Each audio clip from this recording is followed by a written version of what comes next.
Assalamualaikum dan selamat sejahtera. Nama saya Muhammad Hasif bin Muhammad Hawari. Saya berumur 20 tahun dan saya merupakan pelajar UiTM yang mengambil kursus Ijazah Sarjana Muda dalam bidang komunikasi massa. Tujuan saya hari ini adalah untuk membuat video refleksi rukun negara, iaitu tugas yang diberikan kepada saya sempena dengan Jubili Emas Rukun Negara. Bercakap sedikit mengenai rukun negara, mari saya berkongsi sedikit berkenaan dengan sejarah rukun negara. Rukun negara diperkenalkan berikutan peristiwa 13 Mei iaitu pada tahun 1969 yang melemahkan perpaduan antara kaum kita di Malaysia.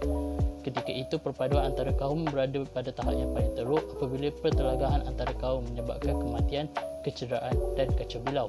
Oleh itu rukun negara telah dibentuk pada 31 Ogos 1970 sebagai ideologi kebangsaan Malaysia. Tujuan utama rukun negara dibentuk adalah untuk membentuk perpaduan yang kukuh, menjadikan rukun negara itu sendiri sebagai nadi perpaduan negara. Sehubungan itu, prinsip-prinsip dalam rukun negara jelas merupakan nadi kepada keharmonian dan perpaduan kaum demi memastikan kesejahteraan dan keamanan di Malaysia. Antara prinsip-prinsip tersebut adalah merupakan kepercayaan kepada Tuhan, kesetiaan kepada raja dan negara, keluhuran perlembagaan, kedaulatan undang-undang, kesopanan dan kesusilaan. Rukun negara inilah yang menjadi garis panduan warga Malaysia untuk mencipta satu masyarakat yang adil di mana kemakmuran negara dapat dinikmati bersama secara adil dan saksama. Antara prinsip yang saya nyatakan sebentar tadi, prinsip kedaulatan undang-undang bagi pendapat saya merupakan prinsip yang penting dan menjadi keutamaan untuk kita sebagai warga negara amalkan. Kedaulatan undang-undang merupakan perkara asas dasar sebuah negara.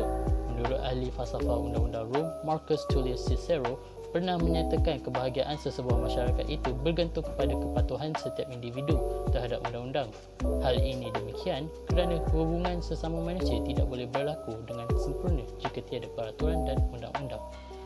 Kedaulatan undang-undang mengandungi prinsip bahawa semua orang dan institusi tertakluk dan bertanggungjawab kepada undang-undang yang sedang dikuatkuasakan. Oleh itu, kedaulatan undang-undang penting kepada kita, rakyat Malaysia, dalam mencegah dan mengurangkan konflik jenayah dan keganasan untuk menjagakan keselamatan dan keamanan hidup bermasyarakat di dalam negara kita.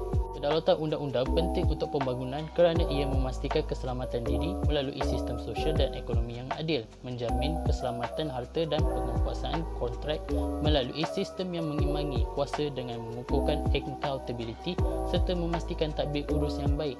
Ia juga menggalakkan pertumbuhan ekonomi melalui penghapusan rasuah dan tindakan pihak swasta mengambil keuntungan sewenang-wenangnya dengan mengetepikan kebajikan pengguna. Oleh itu, kita mesti memastikan sistem undang-undang kita berkesan bagi memelihara integriti pasaran supaya pengagihan sumber dan perkhidmatan mempunyai persaingan adil dan saksama dan mengukuhkan kelebihan daya saing perniagaan.